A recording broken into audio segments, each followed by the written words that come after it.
Hello, and welcome to the MorganMan Sports Podcast. And this is going to be on the podcast edition on SoundCloud.com, Spotify, Google Podcasts, and everywhere else that you get your podcasts. But this is also going to be the YouTube edition, guys, right here. There's not really a whole lot that's happening in the news today regarding like anything like CWL, Overwatch League. I mean, the day of this recording, the Overwatch League is starting back up with Week 1, kicking off with the San Francisco Shock versus the Atlanta Reign. Go Reign. Hopefully y'all can knock down the Stage 2 champions. Hopefully you can. I'm rooting for you guys, so definitely, hopefully that will happen. But today I do want to talk about my thoughts of what's going to happen for the Atlanta Falcons for really the rest of this month right here and going into early July, because now mandatory minicamp is actually happening June 11th through 13th. So it's like a week or two earlier, just because of the simple fact that we have the Hall of Fame game in Canton, Ohio, August 1st. So definitely, I'm super excited about that. And then, of course, in July, mid-July, we will be having open training camp for, fans like myself to go see. But really, that's about it. After the mini camp, the mandatory mini camp, we really won't have no sort of news of what's going to be happening around the Falcons organization until really about early July. I wouldn't be surprised if we get some contract signings, just like, signed and done, after mandatory minicamp. It has been the speculation that Dan Quinn didn't know if Grady Jarrett will show up for mandatory minicamp. And I'm just going to go ahead and say it, guys.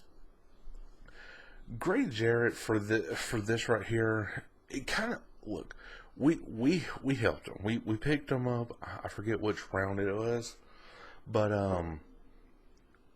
we picked him up. We helped him out after his house burnt down. I do remember that, and to me, I kind of feel like he needs to take that hometown discount. Don't stop looking at Aaron Donald. You're not Aaron Donald. You're not as great as Aaron Donald. You are great. Don't get me wrong. You are very great in your own respect, but you're not Aaron Donald great. And you need to stop looking at his money, because you keep looking at his money, then we're gonna do a New England Patriots on you. We're gonna send you somewhere else. But see, we can't now, because you signed the franchise tender for $15.2 million. For this one whole year right here. And I get it. This is your second contract. Go all out, try to make, 80 mil or 100 mil and all that. I do understand that.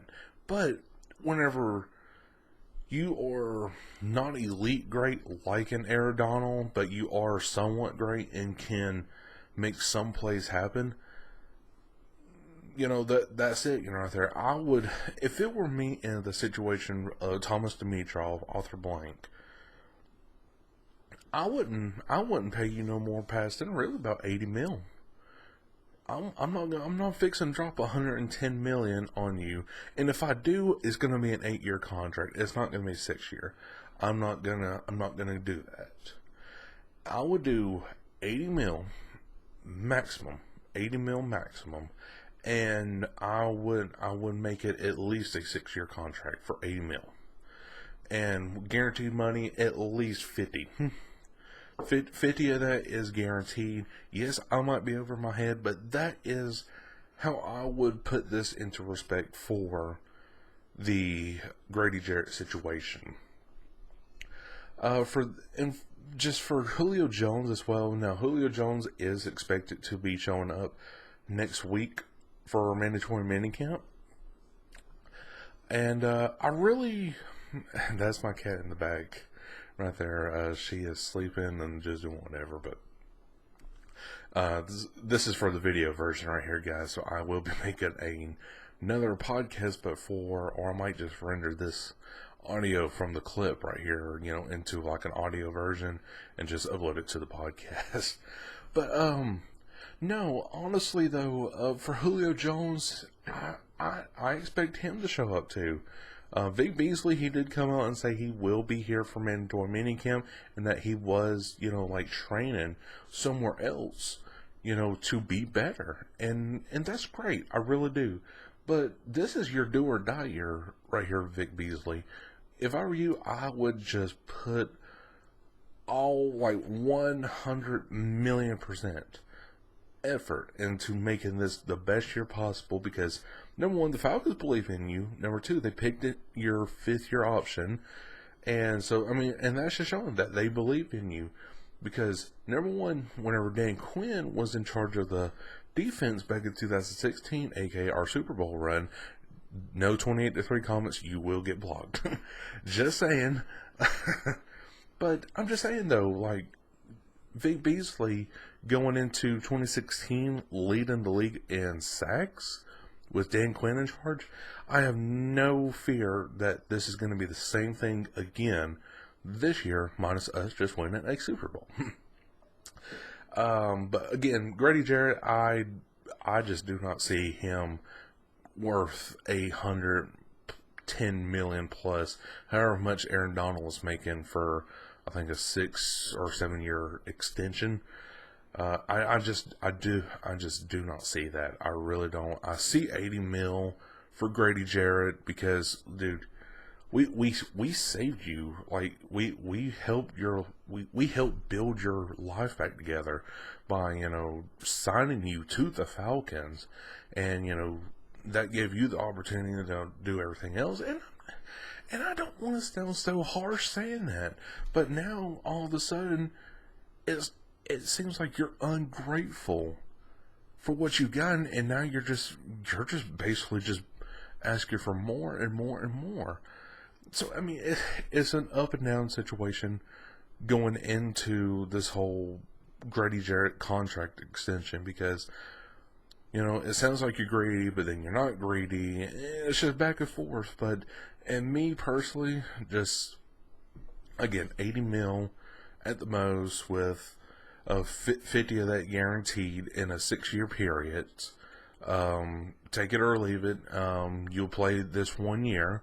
And if you're still not happy with what we're going to give you on your second contract, then bye. We'll see you later on another team like, the Broncos or the 49ers or something like that. But Julio is the different story in the situation. I feel like his contract negotiations are going well. That's why he is going to show up for mandatory minicamp come next week through the 11th through the 13th. I really do see him showing up for that.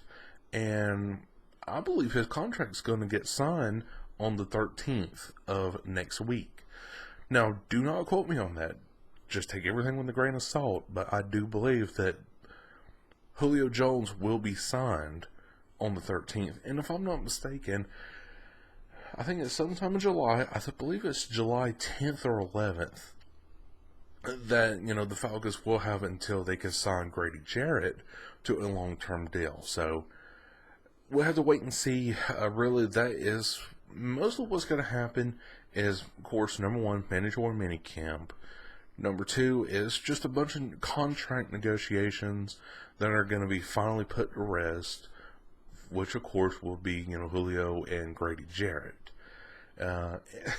And now me and my friend were talking about this just not too long ago, but it wouldn't be funny, but then there again, it could be. But the Falcons potentially asking Matt Ryan, hey, can you Tom Brady us for this season right here?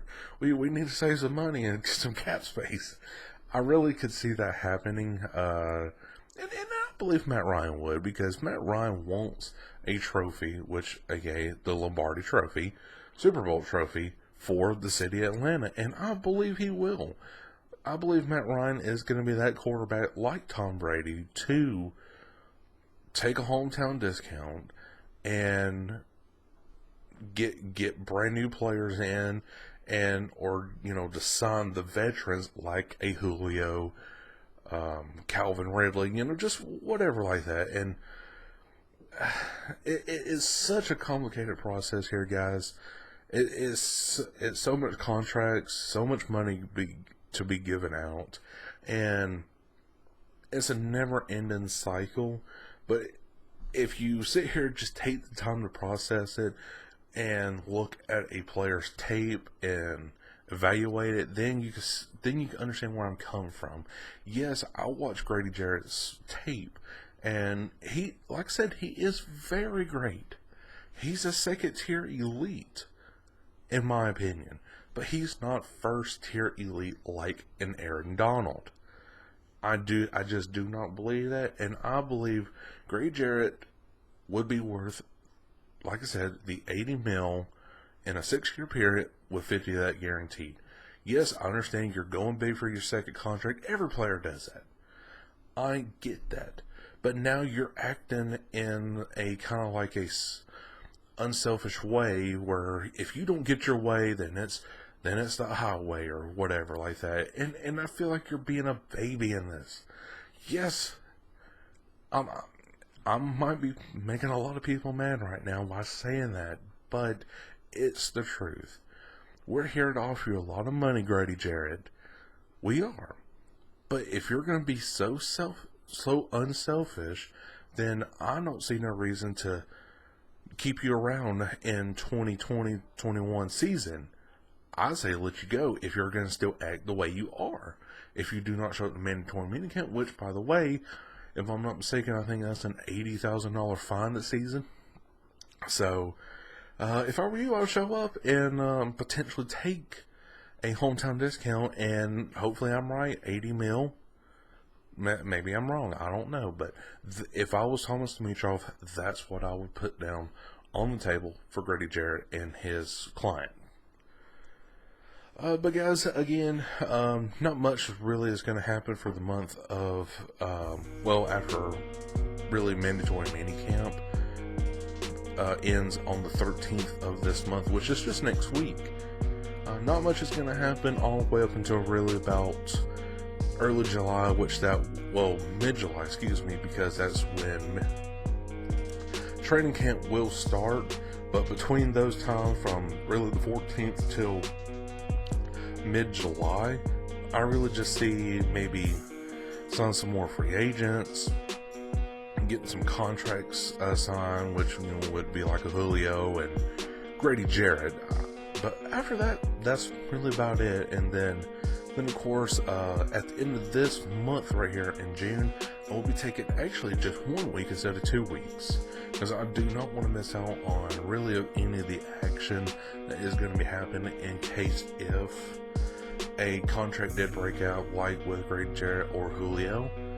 But past that, that's really about it, guys. So I sure hope you did enjoy today's podcast and YouTube edition. If you did, make sure the like button on all the platforms where you get my podcast and listen to it. And just enjoy your Friday morning, and I'll see you next time. Peace.